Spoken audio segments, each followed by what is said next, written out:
the maple tree had always been part of the performance. Every summer, my family chose that exact spot in the park. Same weathered table, same brittle smiles, same sticky lemonade rings left behind by people who never cleaned up their own mess. Before we continue, please subscribe to the channel and tell us where you're listening from. I arrived last, as usual. It wasn't that I was late, I just liked letting their rituals start without me. My sister, Melissa, had already spread out the monogrammed blanket, setting down her designer cooler like she was staging a product launch. Her life gleamed, curated, filtered, untouchable. Mom waved me over with that little flick of her fingers, a practiced gesture meant to look warm but never quite reached her eyes. Dad gave me the distracted nod that said, "I see you, but I'm not making this emotional." I set down my grocery bag at the far corner of the table. 2 cans of flat soda, off-brand chips, and nothing else. No story, no performance, just what I could afford without apology.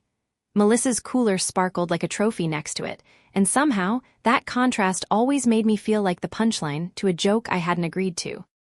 The cousins hovered nearby, their laughter bright and sharp. Aunt Joanne mispronounced my name again, on purpose. She'd done it since I was 12. A family tradition.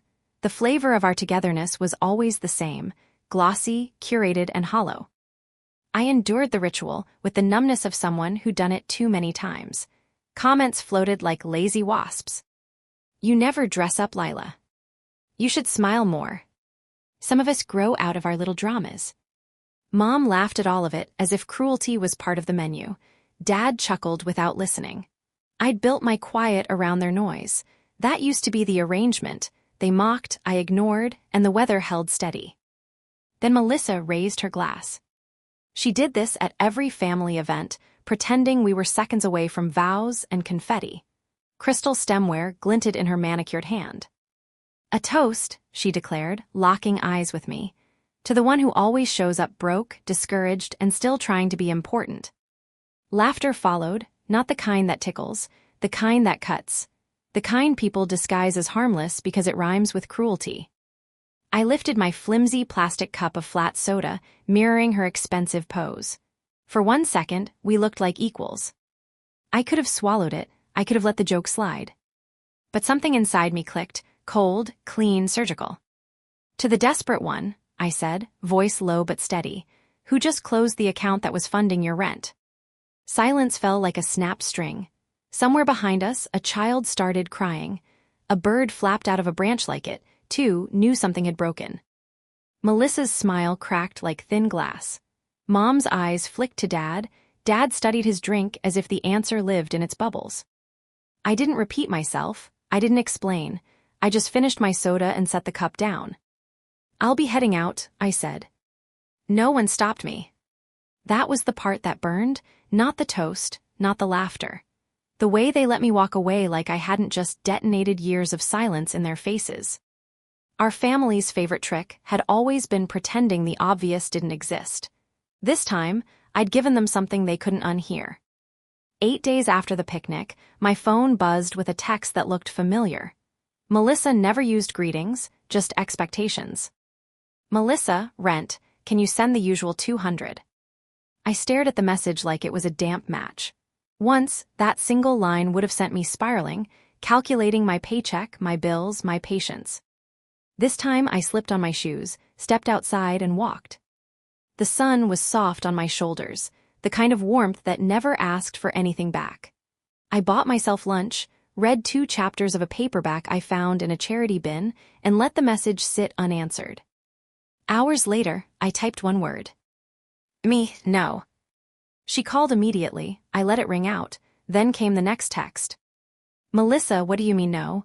Are you serious? You can't just stop. It's hard right now. Ethan's been looking for work. I'm already behind." I typed slowly, no explanation, no apology. "Me, move in with Mom and Dad. They have space." Her reply came fast. "Melissa, you're being vindictive." That word, her favorite. It was what she called consequences when they showed up dressed as clarity. Not long after, my mother's voicemail landed. Her voice trembled with practiced sweetness, the kind she used when she wanted something wrapped in guilt. "We're family, Lila. We help each other. You're blowing things out of proportion." I texted back, "Me, if you're that worried, help her. Don't ask me to pay people who treat me like trash." An hour later, Dad called. "So, you're cutting her off for real?" "Yes," I said, "and you might want to get the mortgage in order too.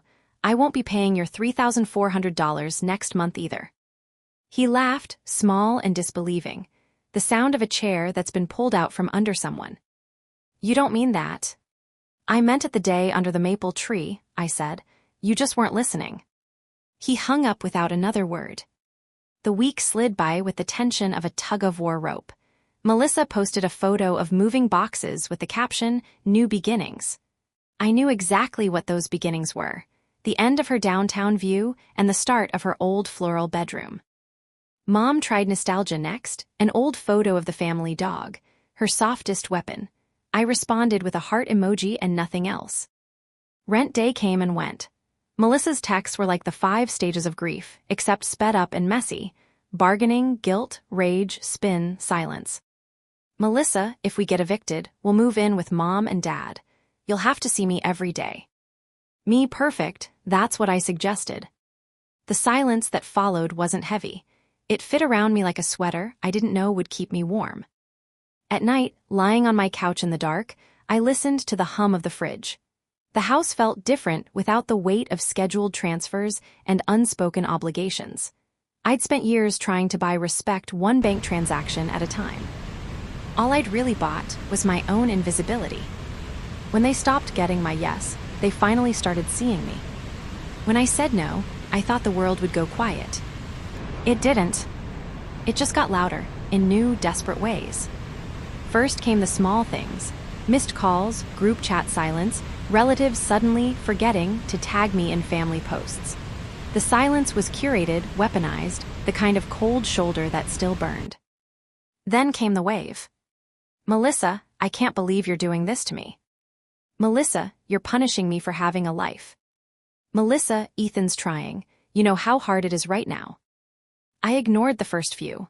Then came the voice note: Melissa crying loudly, Ethan whispering in the background, "Just hang up." That was the moment it clicked. They didn't actually want help, they wanted control. 3 days later, Mom called. "Sweetheart, your sister's overwhelmed. Could you reconsider, just this month, until she gets back on her feet?" Her tone was sugar with cracks showing underneath. When I didn't answer, she tried another angle. "When your father and I were your age, we'd never leave family stranded."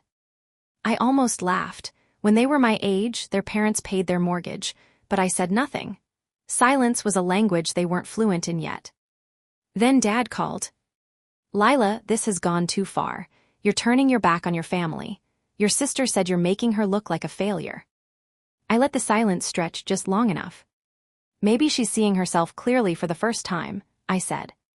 The line went quiet. His next words were softer. "You sound just like your grandfather when he cut us off." And that's when it hit me. This wasn't new. It was generational.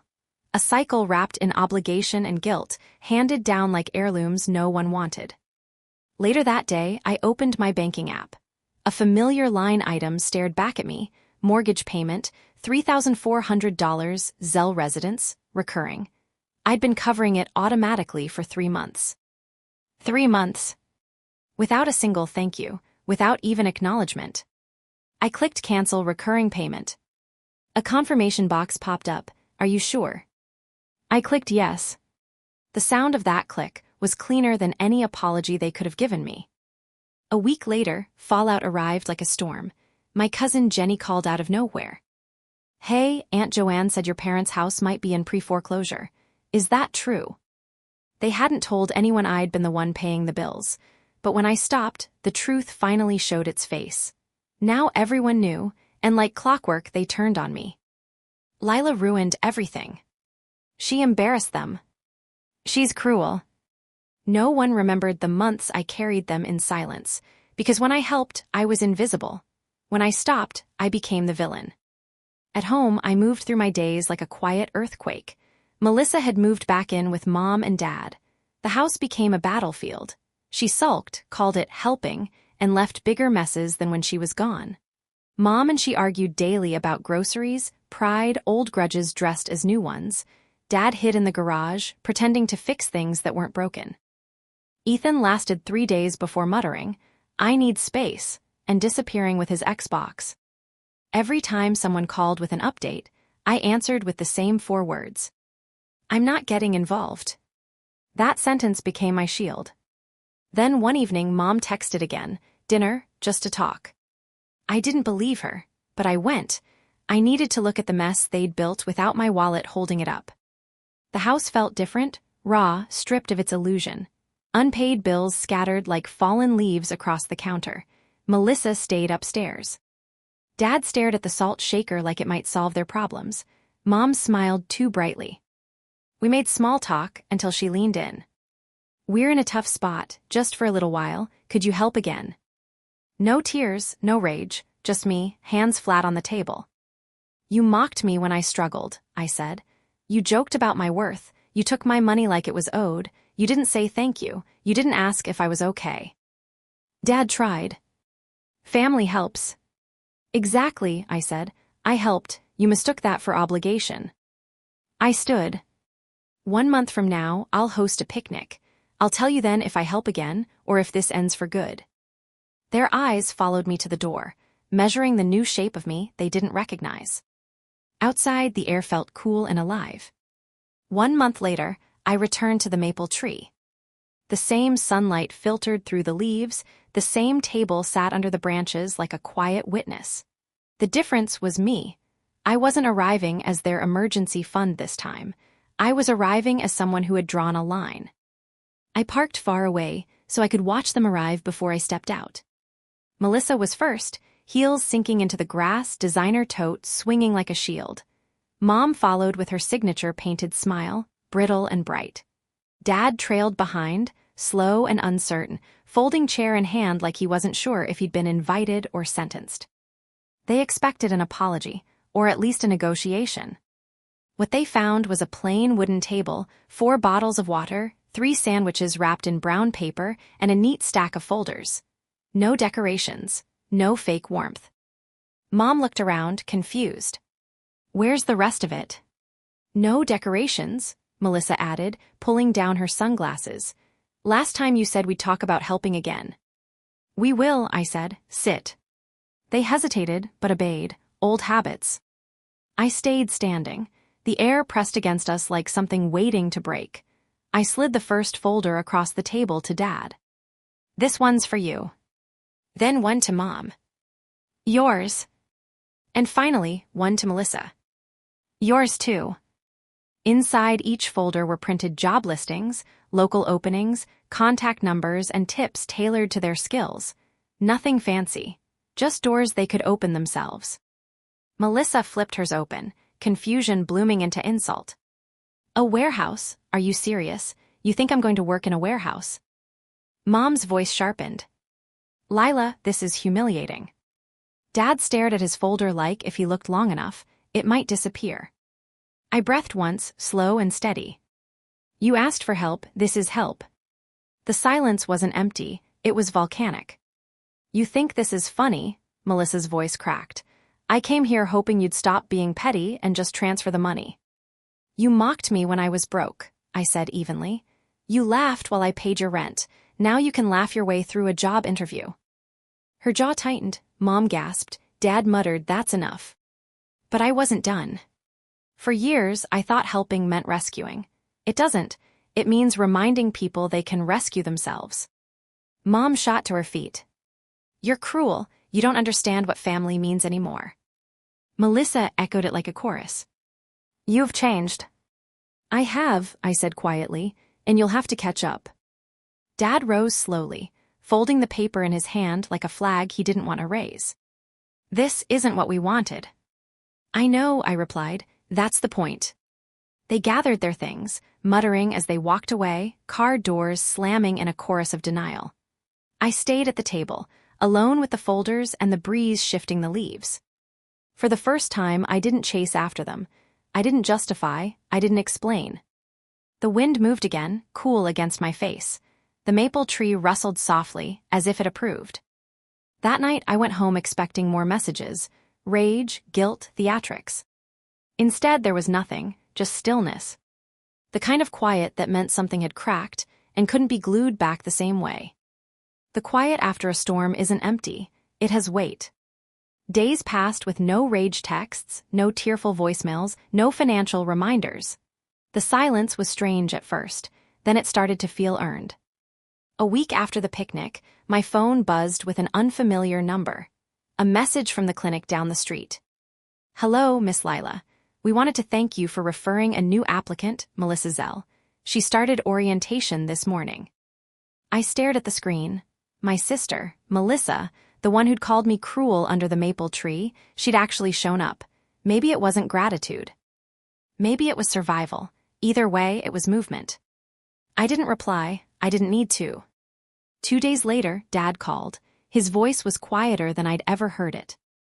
"Is that warehouse position still open?" I gave him the number again.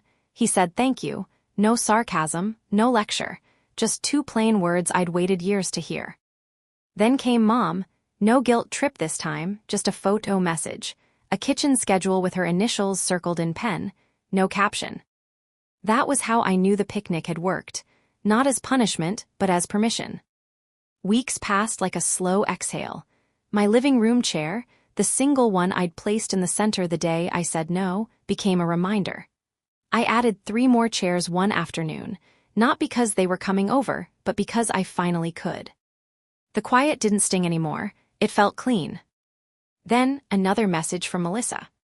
"Started work, it's fine, don't get used to me thanking you, but I'm not quitting." No emojis, no apologies, just growth in its rawest form. Dad called 2 days later, pride tucked into his voice. "Got forklift certified today."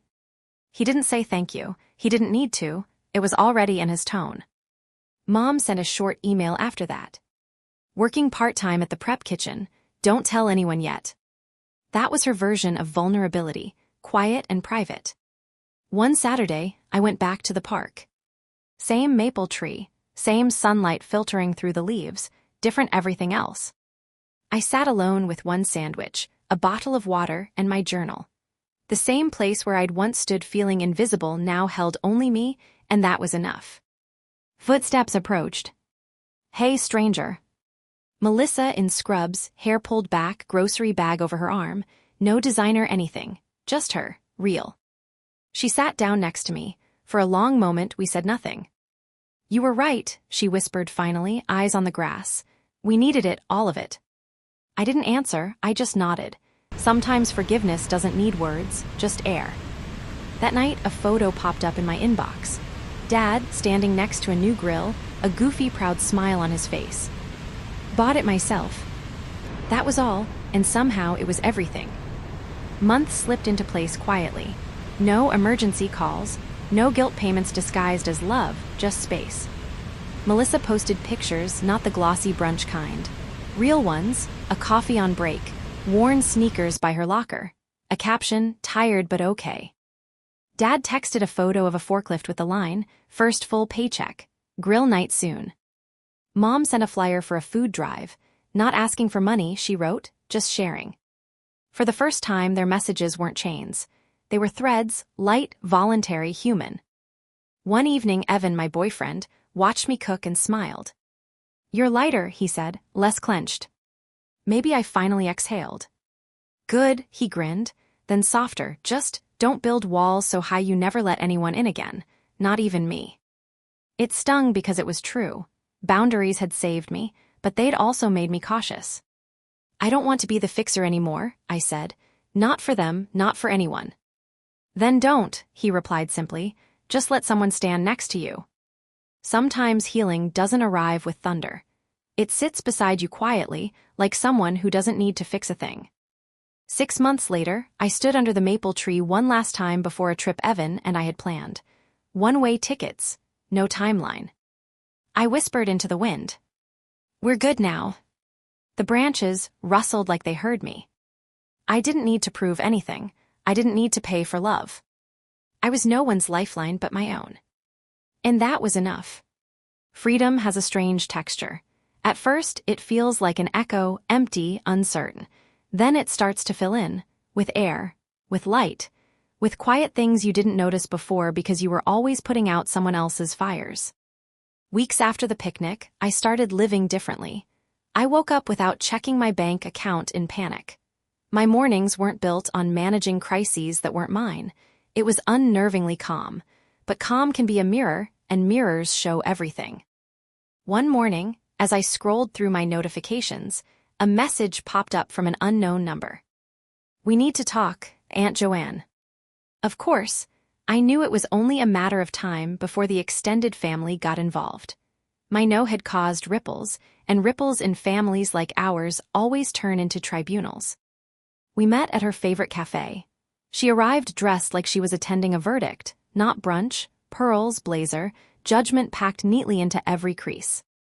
"Lila," she said, as if my name itself was a problem, "I've heard things." I stirred my coffee slowly. "I bet you have." "Your mother is embarrassed. Melissa is, well, Melissa, but they're family. Family doesn't abandon family." "I didn't abandon anyone. I just stopped paying their bills." Her eyes narrowed. The way people look at you when you break a rule they never wrote down, but expect you to follow anyway. "You were the responsible one," she said. "The one who held things together, that's your role." There it was, your role, a cage disguised as a compliment. "I never agreed to that role," I said quietly. "You all just got comfortable with me bleeding quietly." "Lila, you've always been stronger. Some of us just need more help." "Help isn't the same as being used." She sighed dramatically, the way people do when they don't like your boundaries, because it means they can't benefit from your exhaustion anymore. "You're going to regret this," she warned. "I already did," I said, finishing my coffee. "That's why I stopped." That night, I sat on my couch, lights low, letting her words settle. It was strange how boundaries didn't just change the way people treated me, they revealed who they really were when the performance fell away. 2 weeks later, Melissa came over. Not the glamorous sister who'd toast to my misery, just Melissa in scrubs, sneakers, and tired eyes. "I need to talk," she said at the door. We sat at my kitchen table, 2 mugs of tea between us. "I hated you," she blurted out, "when you said no." I nodded. I already knew. "I thought you were trying to humiliate me, but I think I was just mad because you forced me to face the fact that I can actually do it, that I've been hiding." I didn't interrupt. She wasn't looking for forgiveness. She was trying to name a truth. "It's hard," she added. "Work, budgeting, all of it, but it's mine now, and that feels different." Something inside me softened, not like weakness, more like the gentle stretch of scar tissue learning how to bend again. "Good," I said simply. She hesitated, then whispered, "I'm sorry." It wasn't grand, it wasn't rehearsed, it was enough. In the following weeks, the family's storms began to quiet. Not because they had changed overnight, but because they'd run out of people to drain. Dad started taking extra shifts. Mom organized a charity bake sale at the prep kitchen. Melissa was figuring out her own rhythms. The ripples I caused weren't destruction, they were recalibration. I stopped being their fixer, and somehow they started fixing themselves. One evening, Evan found me sitting on the floor, surrounded by travel brochures and maps. "Planning the world domination again," he teased. "Just thinking," I said. "About leaving." I nodded, not to run away, but to finally choose something that was mine. "We can go anywhere," he said softly, "but only if you're not carrying them on your back anymore." I met his eyes. For the first time I wasn't. My shoulders felt light. 2 nights later, Melissa texted, "Dinner at Mom's. Everyone's actually normal, you should come." I hesitated. For years, family dinner meant walking into a battlefield dressed like a medic. But maybe this time would be different, not because they changed completely, but because I had. I walked into the house and immediately noticed the difference. The bills were stacked but organized. Melissa had cooked. Dad was actually laughing, not to hide, but for real. Mom hugged me with something that wasn't obligation. It wasn't perfect, but it was honest. And for once, I didn't feel like the foundation they were standing on. I was just Lila, a seat at the table, not the table itself. When I drove home, the city lights blurred into soft streaks. I thought about the old version of me, the one who carried everything and called it love. And then I thought about the woman driving home now, steady, quiet, unshaken. I didn't need to be their lifeline anymore, and the best part, they didn't need me to be.